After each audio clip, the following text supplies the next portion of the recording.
The first chill of late autumn had settled over the English countryside, softening the golden fields into muted browns, and Park lay at the end of a winding avenue of oaks, the house rising grand and serene from its terrace, its honey-stone warmed by the pale sunlight.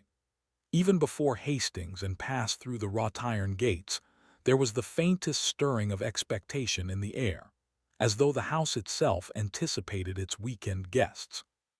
The motor-car hummed along the gravel drive, and Hastings leaned forward in his seat, taking in the long sweep of lawn, the ornamental lake, the marble fountain whose spray glimmered faintly in the low light. "A fine place," he murmured. "Park has been here since the 17th century, if I'm not mistaken. They say the Marquess is a great collector, pictures, antiquities, rare books, that sort of thing. Quite a treat to be invited for the weekend." Adjusted his bowler hat with precision. "Moan, the English country house, it is a little world unto itself, is it not? Here, the characters assemble as on the stage. We shall see, I think, a most diverting drama." The car came to a halt before the entrance. Two footmen in livery stood ready to assist them, and moments later they were ushered into the grand hall, its marble floor gleaming like water underfoot. Above the wide staircase hung portraits of ancestors, in ruffs, and ladies with pale, serene faces, all gazing down as though measuring the worth of those who entered their domain.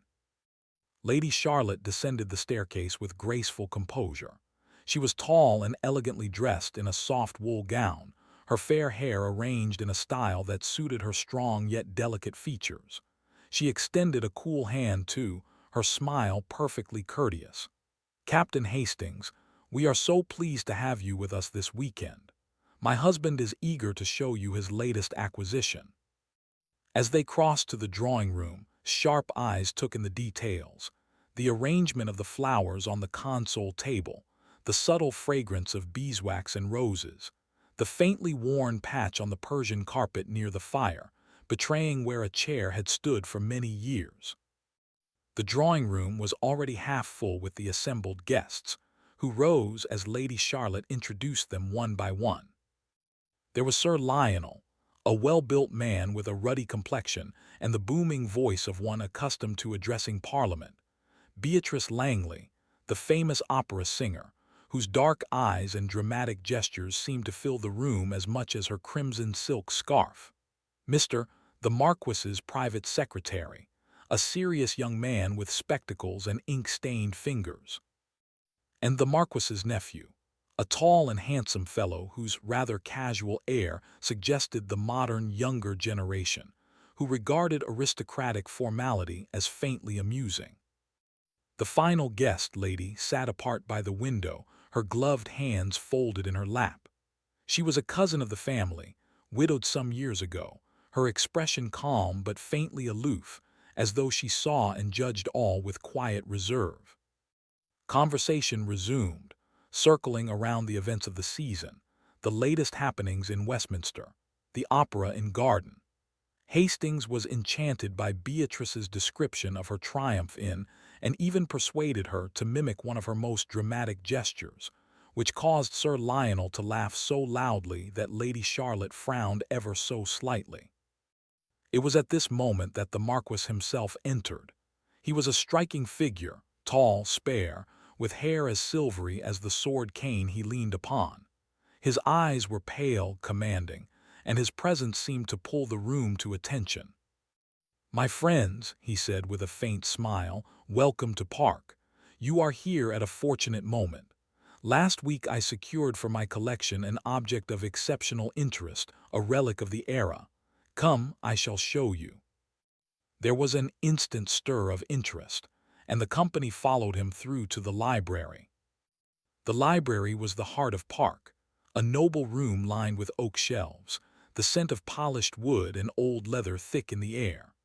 Afternoon light filtered through tall windows, glinting on brass lamps and on the glass-fronted cabinet that stood against the far wall. With ceremonious care, the Marquess unlocked the cabinet in a small, velvet-lined case. He opened it, and a collective murmur of admiration passed through the room. The pocket watch within was exquisite.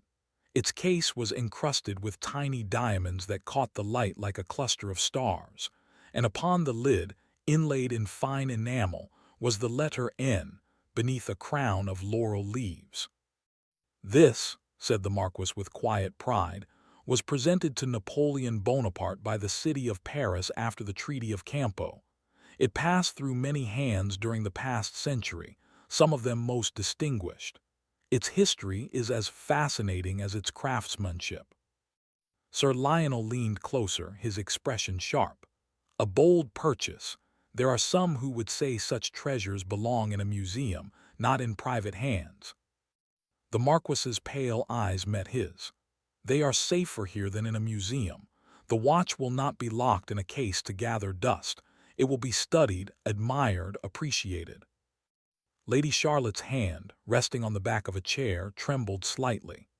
Beatrice gave a little sigh of delight, whilst mouth twisted in a faint, amused smile. Alone seemed to study not the watch, but the faces of those around him, his gaze lingering for an instant on each before returning to the Marquis. After a few more moments the watch was replaced in its case, the case in the cabinet, and the key turned with a firm click. "We dine at 8, said the Marquis. "Until then, Park is at your disposal." The company dispersed, and Hastings lingered a moment in the library, ran a finger thoughtfully along the polished edge of the writing desk. "A remarkable room, Pa," he murmured, "and a remarkable man. He has the pride of his ancestors, that one. Such pride, Moan, can be dangerous." Hastings laughed. "I think you see danger everywhere. Surely we are to have nothing more alarming than a good dinner, and perhaps a game of bridge afterwards." Smiled faintly, "Perhaps." Dinner was indeed an elegant affair, 6 courses, each accompanied by excellent wine, and conversation that moved easily from politics to the opera to the latest discoveries in Egyptology. The Marquis presided with cold dignity, though from time to time a shadow crossed his face, as if some private thought intruded. When the ladies had withdrawn, the men lingered over port. Sir Lionel argued about the government's handling of colonial affairs, while listened silently, his fingers restless on the stem of his glass. Sat back, observing, his eyes half closed. Later, when the party reassembled for bridge, declined, choosing instead to retire early. "Tomorrow we shall walk in the gardens, Moan," he told Hastings, "and perhaps we shall visit again the library. I think it is a room that has more to tell us." Outside a wind had risen, rattling the bare branches against the windows. Somewhere in the house a clock struck 11. In the great hall, the portraits of the ancestors seemed to watch with solemn eyes as the last of the guests drifted off to bed. The fire burned low in the drawing room, casting long shadows across the carpet. The house settled into silence, the deep, expectant silence of a place where something unseen waits just beyond the edge of night. Morning broke pale and mist-laden over Park, a damp veil of autumn fog blurring the line between lawns and sky. The house stirred slowly awake, the muffled sounds of the household staff beginning their tasks, the clatter of breakfast trays, the faint echo of a bell ringing in the distant service wing. Rose at his usual hour, his routine as meticulous as ever. By the time Hastings joined him in the breakfast room, was already seated at the small table near the window, enjoying coffee served in delicate porcelain. But the usual serenity of the room was disturbed. Lady Charlotte entered, her step quicker than before, her face faintly drawn. She spoke softly to the butler, who left at once, his expression grave. The atmosphere was charged with tension, one of those subtle shifts that senses, finely tuned to such disturbances, never failed to register. Moments later, the Marquis himself appeared, still in his morning coat but with an air altogether different from the poised elegance of the previous night. His face was pale, his mouth set in a tight line. He did not sit, but rather stood at the head of the room, as though presiding over a grim announcement. The guests assembled quickly. There was little talk, only glances exchanged, chairs pushed back hastily. noted how Beatrice Langley's had heightened, how lounged against the mantel with a show of nonchalance that felt faintly forced, and how stood rigid, his hands clasped tightly before him. "The watch is gone," the Marquis said at last, his voice cutting through the silence. "Sometime in the night it was taken from the cabinet in the library." A hush fell over the room. There was no cry of dismay, no exclamations, merely a shared intake of breath. Even Sir Lionel, who was seldom at a loss for words, remained silent, his jaw working as though he might deliver some thunderous condemnation but chose, for the moment, restraint. His head inclined slightly. The cabinet, it was locked. "Locked last night. Unlocked this morning," the Marquis replied shortly. "No sign of forced entry. The key was in my possession throughout. It seems we are to suppose that someone within this house holds the second key." The words, though coolly spoken, fell like stones into still water. Felt the ripple they caused, the unease passing from one guest to the next. He excused himself quietly after breakfast and made his way to the library. The morning light was thin, slanting through the tall windows in narrow shafts that struck across the room like pale spears. The air held the faint chill of night, tinged with the smell of extinguished fire. Moved slowly, his gaze traveling over the room with the precision of a surveyor. The cabinet stood against the wall, its glass gleaming. There were faint marks on the brass where a key had turned, nothing unusual, but his eye rested upon them as though their exact position. On the writing desk lay several books, neatly arranged except for one volume which lay open and face down as though abandoned hastily. Touched it lightly, the pages still held the warmth of recent handling. The subject was a biography of Napoleon. He replaced it with care and bent to examine the hearthrug, which showed an irregular mark, as though something had been dragged or dropped upon it in the night. From the floor near the cabinet he picked up a fragment, no more than a few threads of pale wool, caught in the carpet pile. He turned it over delicately before slipping it into an envelope and placing it in his pocket. Hastings, who had been watching silently, could restrain himself no longer. "What do you make of it? Couldn't it have been a servant?" Bristled. "No, moan, the servant, he does not risk his position for such a trinket. The theft, it is personal, it is to strike at the Marquis himself. Observe, no other objects are disturbed. Only the watch is gone. It is a message." They left the library, and as they crossed the hall they encountered Lady Charlotte. Her composure had returned, though her eyes were shadowed. "My husband is insisting that every room be searched," she said quietly. "It is distasteful, but he will have it so. The reputation of this house, of the family, must not suffer scandal." The search was conducted with efficiency. The servants' rooms were examined first, then the guest chambers. Drawers were opened, trunks inspected, even the smallest writing desk unlocked, but no watch was found. The guests submitted in silence, though the air grew heavier with each passing hour. Stood aside for much of the process, merely observing. It was not the rooms themselves that interested him, but the of those present. He watched how Sir Lionel's face grew more flushed as the search continued, how Beatrice Langley pressed a lace handkerchief to her lips, how his hands trembled slightly when his writing case was opened. By luncheon, the results were known. Nothing had been discovered. The Marquis sat at the head of the table, his expression grim. The clink of silver on china sounded unnaturally loud. "Someone in this house is a thief," he said at last, his voice carrying to every corner of the room. "And until the culprit is discovered, no one shall leave Park." It was a pronouncement that cast a long shadow over the meal. Conversation dwindled, then ceased entirely. Hastings thought he had never seen a more strained gathering, the silence punctuated only by the crackle of the fire and the occasional clatter of a spoon against a plate. When the meal was over, the party dispersed, each retreating to their rooms or walking solitary in the grounds. However, returned to the library once more. He spent a long time there, moving from cabinet to window, window to hearth, pausing frequently to stand perfectly still as though listening for the faint echo of some clue that hung invisibly in the air. He touched the door handle, examining its brass surface for any unusual trace, then knelt to study the keyhole. Outside, the fog had thickened, blurring the outlines of the cedars and obscuring the lake.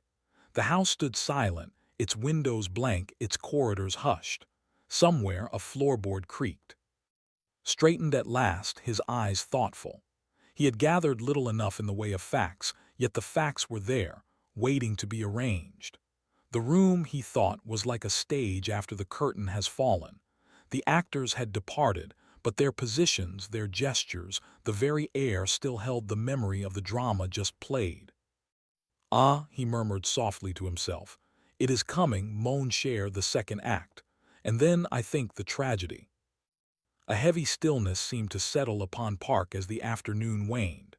The mist, far from lifting, thickened into a low shroud that clung to the lawns and blurred the edges of the terrace.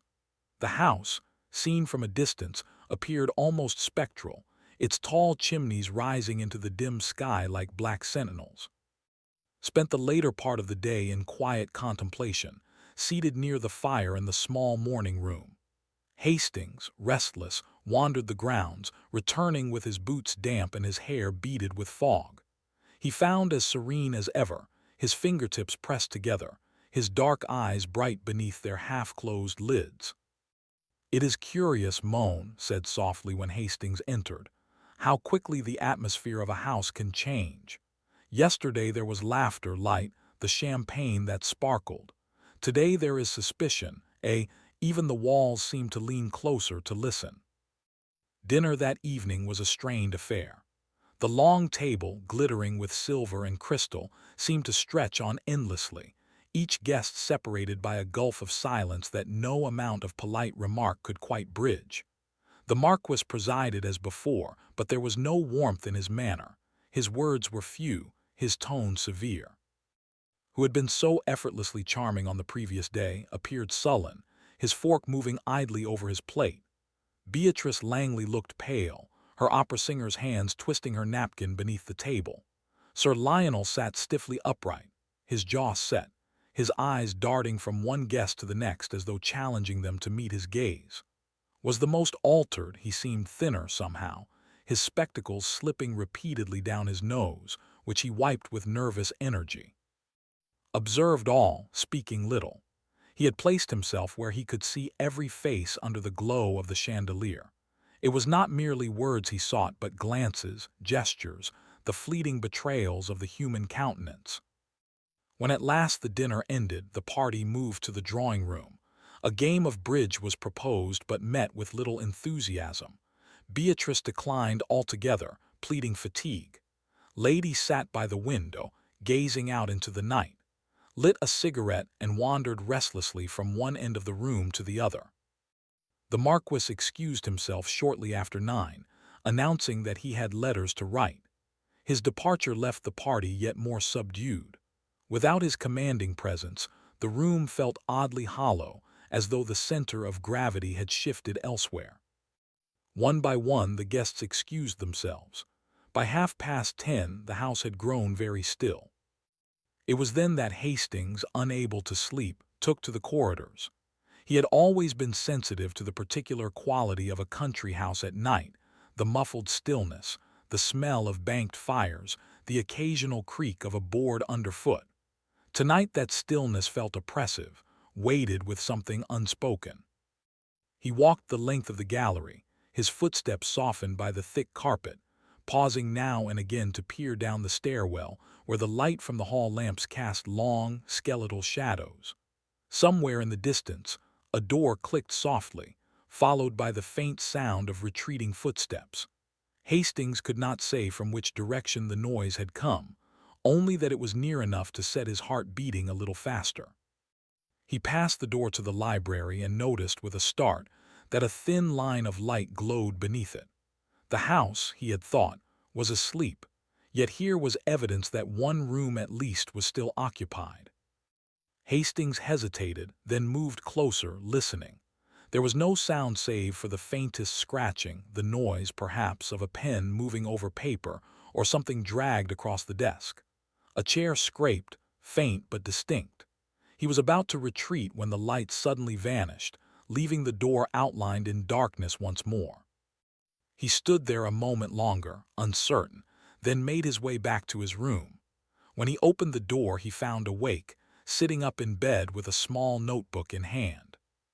"You could not sleep, Moan?" asked quietly, looking up. "There was a light in the library," Hastings said. "Someone moving about, and then nothing. It went dark." Inclined his head. "Ah, the hour grows late, and yet there are those who have business with the books or with what the books conceal. It is instructive." The rest of the house lay in darkness. The servants had long since gone to their quarters, the fires banked, the last embers glowing faintly. The wind had risen, tapping at the windows like impatient fingers. Extinguished his lamp at last and lay back, but he did not sleep. His mind arranged and rearranged the pieces of the puzzle, the theft, the locked cabinet, the Marquess's pride, the guests and their various emotions. He thought of the fragment of wool in his pocket, of the book lying open on the desk, of the light that Hastings had seen tonight. Down the corridor in the private library, a different figure moved in the dark.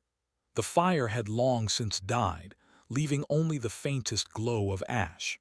Papers lay scattered on the desk, a drawer stood open, and the cabinet glimmered faintly in the half-light. The figure paused, listening, then moved to the door. A key turned softly in the lock. The handle was tried, then left. There was a moment's silence, then a single, muffled sound, like the fall of a heavy object onto the thick carpet. The house, vast and old, swallowed the noise. The clocks struck midnight, their chimes echoing dully through the corridors. Somewhere a shutter banged against the wall, startled by the wind. The guests, each in their separate rooms, lay sleeping or restless in uneasy dreams. Only, lying awake in the darkness, opened his eyes when the final chime faded and whispered to the night, "It begins." The house awoke to a sound that seemed at once out of place and dreadfully significant, the ringing of the great bell in the hall, a harsh metallic note that summoned everyone in haste. It was the butler who had given the alarm. His pale face told the story even before the words left his lips. "The master," he stammered. "The Marquess, he is in the library. He does not answer. The door is locked from the inside." In moments the household was roused. Guests appeared in dressing gowns. Servants stood whispering in the corridor, faces blanched. Was among the first to act, his little figure erect, his eyes shining with grave comprehension. "Show me," he said simply. The library door stood closed, the key turned on the inner side. Hastings saw at once that the handle resisted every attempt to move it. From within came no sound. The butler's hand shook as he explained. The door had been found thus at 7 o'clock when the morning tea was brought. The curtains were drawn, no movement could be seen within. "Break it down," Sir Lionel demanded, his booming voice harsh with anxiety. But lifted a hand.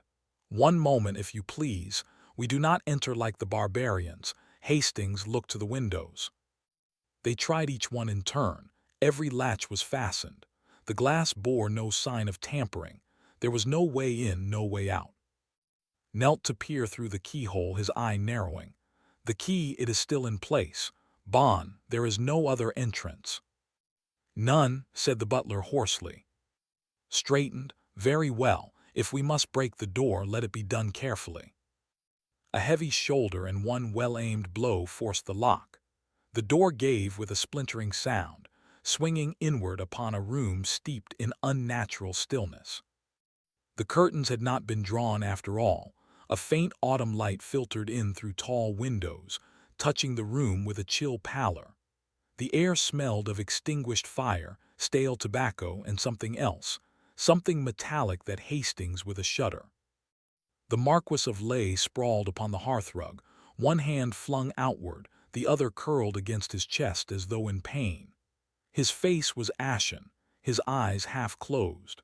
The back of his head rested against the edge of the rug, and beneath him a dark stain had spread into the... He was dead. For a long moment no one moved. Lady Charlotte stood very still, her face drained of, her hands clasped until the knuckles showed white. Beatrice Langley turned her head sharply aside, swore under his breath, stepped forward, his every movement measured. He knelt beside the body, his small, deft fingers examining without disturbance. The wound, he noted, was neat and singular, a single blow delivered with precision to the back of the skull. The writing desk stood open, papers scattered as though hastily disturbed. The cabinet, too, was unlocked and empty. The velvet case that had held the watch lay discarded on the floor. Rose and surveyed the scene with a sweep of his eyes. He took in everything: the faint scuff mark on the floor near the window, the angle of the fallen chair, the poker that lay across the fender. "Nothing is touched," he said quietly. "Nothing is moved. The police must see it as it is." The local constabulary was summoned at once, and while waiting took charge of the room, allowing no one to cross the threshold. He stood in the doorway, his small figure somehow commanding, and his eyes moved constantly from face to face. The guests gathered in the drawing room, speaking little. The silence was oppressive, broken only by the crackle of the fire and the ticking of the clock. Joined them after a time, having washed his hands and composed his features into a look of grave thoughtfulness. "My friends," he said softly, "we are confronted with a tragedy most terrible. The Marquess is dead, murdered, and it was committed in a room locked from within." Sir Lionel shifted uneasily. But who could have done such a thing? His gaze moved slowly across the assembled faces. "That, Sir Lionel, is what we must find out, and we shall find it out. The truth, it is always there, waiting for the one who uses his little cells." The police arrived. Inspector Finch, a solid man with keen eyes who treated with the deference due to his reputation. Together they examined the room, the inspector taking notes while pointed out the minutiae. "There is no sign of struggle," observed. "The blow, it was delivered from behind swiftly while the victim was off guard. There is no weapon here unless..." He bent and picked up the poker. "It is possible, but see, there is no trace upon it. Clean, quite clean." They examined the windows, confirming again that each latch was secure. The chimney was considered, but it was far too narrow for even the smallest man to pass through. At last the body was removed with solemnity. Lady Charlotte, who had maintained a rigid composure until then, swayed and would have fallen had Beatrice not caught her arm. Watched her with compassionate eyes. "Courage, madame," he said gently. "You have the bearing of one who has endured much. Endure a little longer." When the room was cleared, remained behind alone. He walked slowly from one end of the library to the other, his patent leather shoes making no sound on the carpet. He paused at the desk, studying the papers. One sheet lay crumpled as though clenched in a dying hand. Smoothed it carefully. It contained a list of names, a list of those present at Park that weekend. He lifted it, considering. Then he crossed to the door and examined the keyhole once more. The key, he noted, had been turned firmly from the inside. There could be no mistake about that. At last he left the room, closing the door behind him with quiet finality. In the corridor Hastings waited, pale but eager. "Well, what do you think?" Twitched. "I think, moaned, that we are faced with a problem most curious. A man is murdered in a room locked from within. The weapon, it is not there. The watch, it is gone. And yet..." "And yet," smiled very faintly. "And yet, already the solution begins to take shape. There is order here, order beneath the seeming chaos. We must only arrange the facts in their proper pattern, and the truth, it will reveal itself." He glanced toward the window, where the mist still hung heavy outside, obscuring the view of the gardens. "It will not be easy," he said softly, "but it will be beautiful."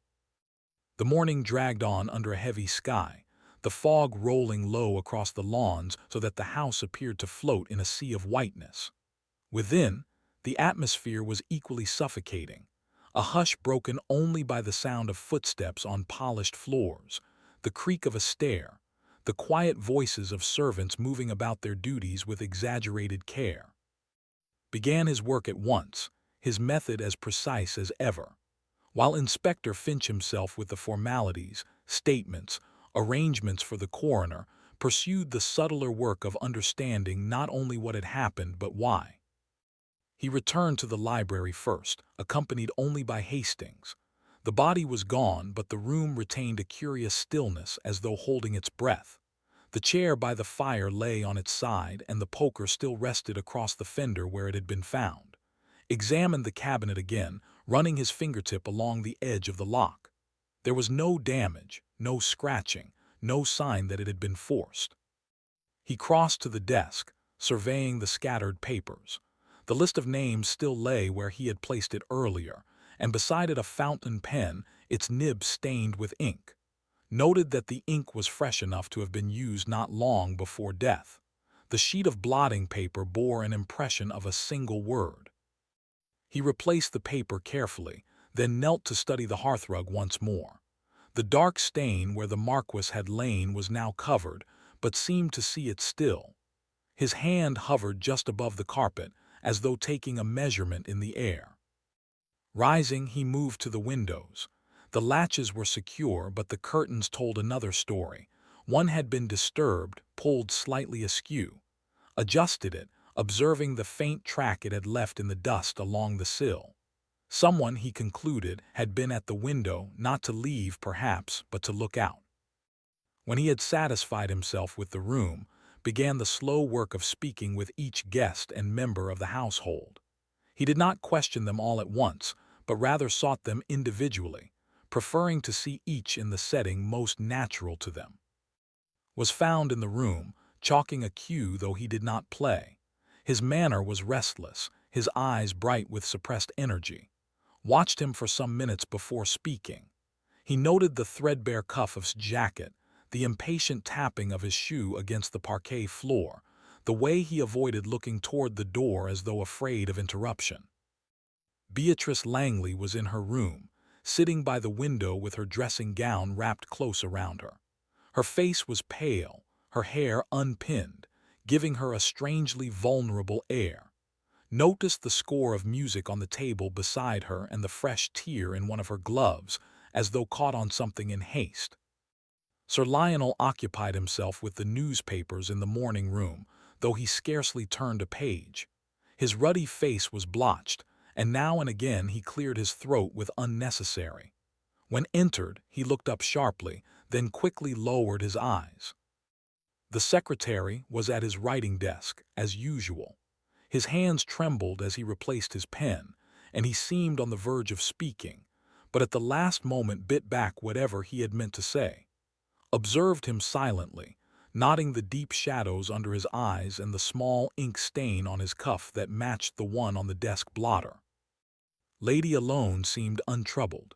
She walked the terrace in the fog, her figure tall and straight, her gloved hands folded before her. When approached, she greeted him with the faintest inclination of the head, her eyes calm and unreadable. Through all these encounters spoke little, allowing silence to stretch just long enough to bring forth some revealing gesture or look. He was less concerned with what was said than with how it was said, the pitch of a voice, the nervous glance, the restless hand. He spent the rest of the morning inspecting the house itself. He examined the corridor outside the library, the gallery above, the back stair that led toward the servants' quarters. On the lowest step of that stair, he found a fragment of something that made him pause, a small smear of wax, faint but visible, as though from a candle that had been carried there in the night. In the butler's pantry, he asked to see the household keys. Each was laid out upon a velvet pad, each accounted for, except one. The second key to the library was missing. Stood for a long time staring at the empty hook where the key should have hung. His expression did not change, but his eyes glowed with sudden light.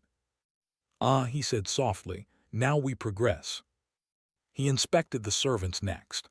The butler, solemn and self-possessed, spoke of the Marquess with loyalty and grief. The housemaid, pale and timid, could tell him nothing except that she had heard footsteps in the corridor after midnight. The footman had nothing to report. The cook, indignant, declared that she had been in her kitchen until nearly midnight preparing the cold dishes for the next day. By late afternoon had gathered all the strands. He retired with Hastings to the small sitting room, where a fire had been lit against the damp chill. "Moan," he said quietly, "the case begins to take shape. See how neatly the threads arrange themselves, the missing key, the candle wax, the window curtain, the name written on the blotting paper. All point, if one reads them rightly, to the hand of the murderer. And yet—" He broke off, leaning back and closing his eyes. "And yet there is one detail that troubles me greatly. The watch, Hastings, where is it? Why steal it if it was not to be found among the victim's effects? Why kill if the theft was already accomplished?" Outside, the fog had deepened into a fine drizzle that pattered softly against the window panes. Somewhere in the distance, a clock struck 5. The sound was muffled, melancholy, as though echoing the mood of the house. Rose and moved to the window. His reflection stared back at him, small, precise, and very still. "There is something here," he said softly, almost to himself. "Something that does not fit, but we shall find it, mon cher, we shall find it." Evening came, bringing with it the first faint sense of relief among the guests, as though the worst might be past. But knew better. He knew that the true storm had only just begun, and that soon, very soon, the first mask would slip. The following day dawned with the same light, the mist lingering stubbornly about the grounds. It seemed to wrap the house in secrecy, muting every sound and blurring every outline. The mood inside mirrored the weather, subdued, expectant, strained to the point of breaking. Began his day in the library once more, standing in the center of the room with his hands clasped behind his back. His eyes traveled slowly over every surface, every shadow, as though seeking to coax the truth from the silence. Hastings waited nearby, careful not to intrude on his friend's thoughts. At last moved to the writing desk. He lifted the blotter again, comparing the faint ink impressions with the scattered papers. The name still stood out, half-smudged, suggesting it had been written in haste. Considered the possibility that the Marquess had been making a note, perhaps of some suspicion or accusation, at the very moment of the attack. He turned the blotter slightly and saw, just beneath the first impression, the ghost of another word, almost illegible, which he thought might be key. This discovery seemed to please him. He replaced the blotter carefully and turned his attention to the fireplace. The grate had been cleaned, but in the ash pan he discovered a small charred fragment of paper. He teased it out delicately and examined it by the window. Only a few words remained legible. "Cannot allow," and "before it is too late." His brows lifted. "A letter," he murmured softly, "or perhaps a confession, and burned but not completely." He stored the fragment in his pocket and crossed to the cabinet once again. Its glass gleamed blankly, mocking the absence of the watch. Stood very still before it, his reflection small and dark. He spent the remainder of the morning moving through the house, unobtrusive yet relentless. He revisited the servants' quarters, taking particular note of the back stair where he had found the wax the previous day. There, in the corner near the skirting board, he discovered a further trace, a small bead of wax that had hardened where it had dripped. Its position suggested someone had paused on that step, perhaps listening, perhaps waiting. By mid-morning the guests had gathered in the morning room, drawn together by some unspoken need for company. Entered quietly and placed himself where he might observe them without appearing to do so. Sat apart, gazing moodily into the fire. His features were drawn, and the impatient tapping of his heel betrayed a restless mind. Beatrice Langley, pale and silent, was embroidering with quick, jerky stitches that spoiled her work. Bent over a book, though his eyes scarcely moved across the page. Sir Lionel paced the room like a caged animal, pausing now and again to stare out of the window as though contemplating escape. Saw everything, the shifting of eyes, the twitch of a hand, the the subtle glances exchanged when they thought no one watched. It was a tableau of guilt, fear, resentment, each emotion flaring briefly and then concealed. When the luncheon bell rang, the party filed in without enthusiasm. The long dining table had never seemed so bleak. Conversation was almost non-existent, broken only by the sound of cutlery on china. Ate little, his mind elsewhere. After luncheon, he spoke quietly with Inspector Finch, who had returned to the house. Together they compared notes, suggesting which alibis to probe further, which servants' statements to verify. He recommended that the local be contacted to confirm when and how the watch had last been appraised, and that inquiries be made in London regarding anyone with a claim against the Marquess. In the afternoon took Hastings aside and led him on a slow circuit of the house. They walked through the gallery, past the long line of portraits, their painted eyes following as they passed. Paused before one, an ancestor of the line who bore a striking resemblance to the late Marquess. "Pride," said softly. "Always there is the pride in this house. It is like a thread binding them and strangling them."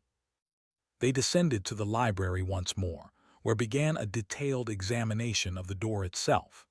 The splintered lock from the forced entry was a source of irritation to him. It had destroyed what might have been a vital clue. But on the floor just inside the door he discovered something that made him straighten with interest. A tiny, curved object almost invisible against the carpet's pattern. He picked it up delicately. It was the broken tip of a cufflink, the gold still bright. A monogram was faintly engraved upon it, an ornate letter H. Smiled a small, satisfied smile. "It is as I thought. The murderer he leaves behind always something of himself. Always." The rest of the afternoon was spent quietly.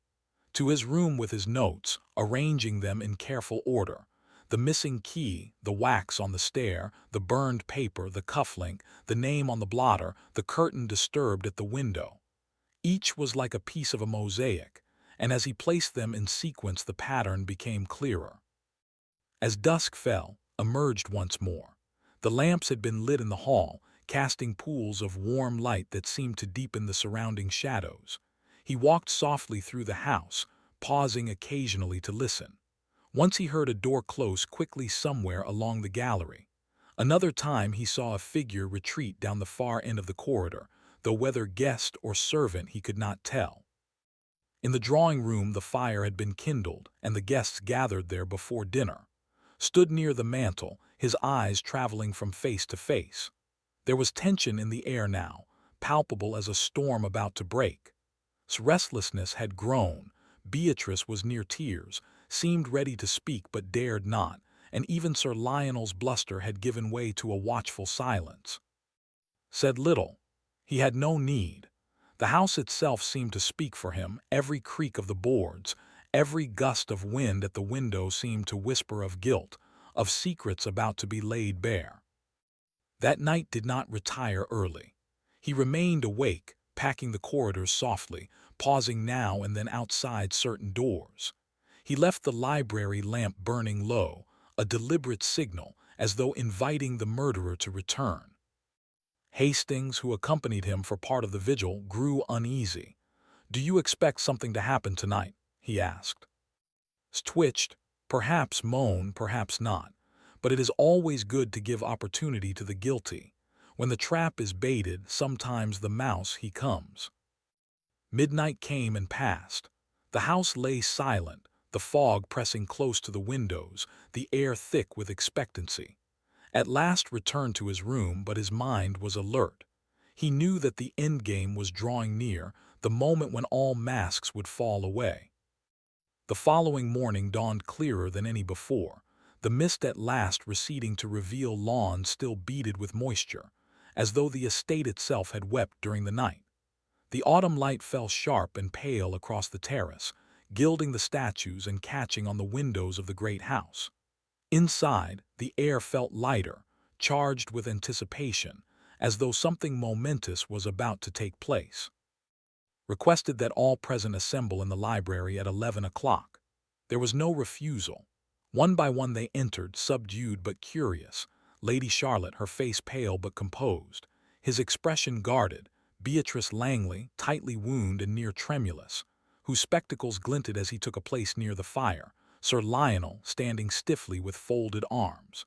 Inspector Finch was there as well, notebook ready, though he cast an occasional glance at as if to gauge the little Belgian's thoughts.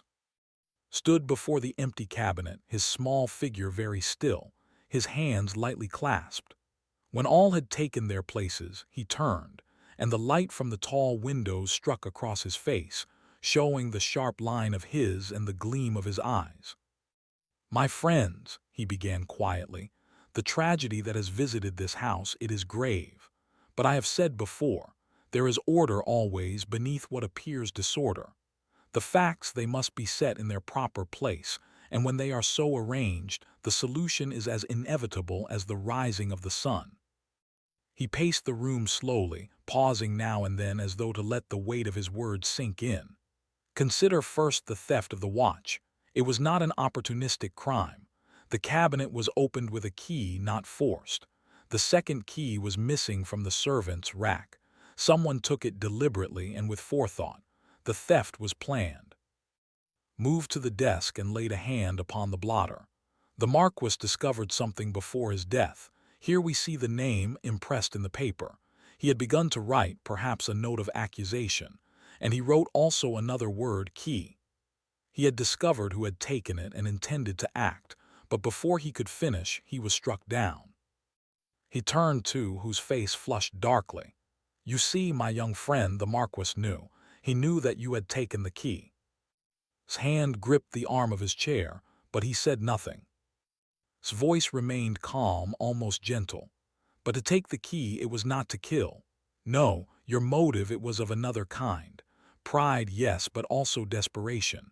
Your debts are heavy, are they not? The watch, it was worth a fortune. You meant to sell it, perhaps in secret, to save yourself from ruin." His eyes flickered, betraying more than words might have done. Turned from him, letting the silence stretch. "But we must look further," he said softly. "There is also the fragment of paper I found in the fireplace, the words 'cannot allow,' and 'before it is too late.' A letter the Marquis was writing, perhaps to his solicitor. He intended to make a change, to disinherit someone, perhaps. There was, you see, a quarrel here, pride against pride." His gaze rested now on the secretary, who started and adjusted his spectacles nervously. His tone was still quiet, almost meditative. "You, mister, you were the one person who knew the habits of the Marquis, who had access to his correspondence, who might intercept a letter before it was sent. You are loyal, yes, but loyalty can turn to fear when the future is threatened." His lips moved, but he uttered no sound. Moved next to the hearth. "And we have also the wax upon the stair, a candle carried in the night. Who, I ask, would use a candle when there are electric lights throughout the house? Someone who wished to move unseen, to leave no sign that the light had been switched on. Someone who crept to the library after midnight." He looked around the room, allowing the image to take root in their minds, the dark figure descending the stairs, the careful hand shielding the flame. "And there is more still," he continued. "The cufflink, the small curved fragment I found upon the carpet by the door. It bore the letter H, but do not be misled, not alone has that initial. There is also—" Lady, who had stood silent by the window, turned her head slightly, but otherwise gave no sign of emotion. "Yes, madame," said softly. "You too had cause to quarrel with the Marquis. His decision to sell certain lands, lands that had been yours by right of dowry, was bitter to you. But you, I think, are not a woman of violence. You have the strength to endure. Your weapon is silence, not murder." He turned at last to Beatrice Langley. Her hands twisted together, the lace handkerchief crumpled to nothing. His voice was very gentle now, as though addressing a frightened child. "Mademoiselle, your secret was also threatened. The Marquis, he knew of your past, of the scandal in Vienna. He meant to reveal it, to prevent a marriage that might unite your name with that of his family. You feared the disgrace. And yet, no, fear alone would not lead to this." Beatrice gave a low gasp, but pressed on relentlessly. "No, Mies, There remains one who had both motive and opportunity, and who possessed the necessary coldness of heart. The crime, it was neat, efficient, calculated. The blow delivered with precision. The key turned from the inside to give the appearance of a locked room. And then the murderer departed through the one means of escape we have almost overlooked. He crossed to the tall window and drew back the curtain. The window was fastened, yes, but only after the deed was done. There are faint marks upon the sill where the latch was moved twice, once to open, once to close. The murderer escaped to the terrace and returned later to secure it again, knowing that a locked room would puzzle us all. Turned back to the assembled company. His eyes, bright as polished steel, rested on one face in particular. "You see, it is all clear now," he said softly. "The theft, the murder, the clever of impossibility, all are the work of one mind, one pair of hands, and that person." He let the words hang in the air, the silence so deep that the ticking of the clock sounded like a hammer on metal. "That person," said at last, "will be revealed tonight." He made a small bow and left them staring after him, each face a mask of fear or anger or relief. Evening fell with a peculiar clarity, as though the departing mist had left the world sharpened and crystalline. The great hall of Park glowed with lamplight, the polished floor reflecting the shimmer of brass sconces and the steady gleam of the chandelier. It was here, at its request, that everyone gathered once more. The mood was taut, almost theatrical. Chairs had been placed in a semicircle before the library door, as though for an audience about to witness a play. Stood before them, immaculate as ever, his hands lightly clasped, his manner calm but commanding. Hastings waited nearby, his face intent. Inspector Finch stood just behind, a solid presence whose notebook was ready to record the conclusion. "My friends," began, his voice low but carrying, "I have asked you here because the time has come for the truth. Each of you has been under suspicion. Each of you has feared, perhaps, that the finger of accusation would point at you. But tonight we shall set aside fear and bring justice." He moved slowly to the library door and pushed it open. The room beyond lay just as it had after the investigation. The papers restored to their places, the cabinet closed, the curtains drawn back. Gestured for the company to enter. They filed in, their footsteps hushed, and took their places around the room. Stood near the hearth. The light from the fire lent his features a sharp, almost sculptural clarity. "First, we have the theft of the watch. The thief, we know him. It was you. You admitted as much in your silence this morning. You took the key, opened the cabinet, and removed the watch, but you did not kill your uncle. You meant only to pawn the watch, to recover it later perhaps, and no harm was intended. Your guilt is of theft, not murder." Bowed his head slightly, his face pale but relieved. Turned to the others. "Then there is the question of the locked door. A door locked from within is a device most cunning. It suggests that no one could have entered or left. But the murderer left by the window and returned later to secure it, thus completing the illusion." He let his eyes travel from one face to another, pausing at last on the secretary. "It is you, mister, who killed the Marquess." There was a gasp from the assembled company. Sprang to his feet, his face stricken, but raised a hand for silence. "Yes," continued softly. "It was you who had most to lose. The Marquess intended to dismiss you, to cut you off from the position upon which your livelihood depended. You discovered this by chance when you intercepted a letter he was drafting, the very letter of which a fragment was found in the fireplace. In desperation, you plotted to silence him before he could act. You waited until the house was quiet, then took the candle and crept down the back stair. The key you already had, entrusted to you by the Marquess himself. You struck him from behind as he wrote, turned the key in the lock and escaped by the window. Later, when all slept, you returned and fastened it again." His mouth opened as though to speak, but no words came. His hands, ink-stained and trembling, pressed against his face. Went on, his voice almost gentle now. "The cufflink betrayed you. You knelt by the body, perhaps to recover the watch which had already taken and the cufflink caught and broke, leaving behind this little clue. It was enough. There was silence save for the faint hiss of the fire. Sank into his chair, his head bowed. The weight of the accusation seemed to crush him. Inspector Finch stepped forward, laying a firm hand on the young man's shoulder. "I'm afraid you'll have to come with us, sir," he said quietly. Lady Charlotte rose slowly, her face pale but composed. "Justice is done," she said, almost in a whisper. "May this house know peace again." Inclined his head. "Yes, madame, justice, it is a thing that must be done, however bitter, and peace it will return in time." When at last the room was cleared and the guests dispersed, remained a moment longer, standing before the cabinet where the watch had once rested. "It is curious, Hastings," he said thoughtfully. "The watch, it will be found and it will be restored, but the time that has been lost here, the trust, that, alas, can never be replaced."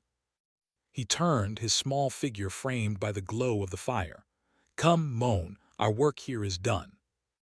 And together they left the library, the door closing softly behind them, leaving the house to its silence and to the slow work of forgetting. Thank you for joining us on this journey to Park. If you enjoyed this mystery, don't forget to subscribe for more stories every day. Your comments and support keep these mysteries alive, and I love hearing where in the world you are listening from. Until next time, stay curious.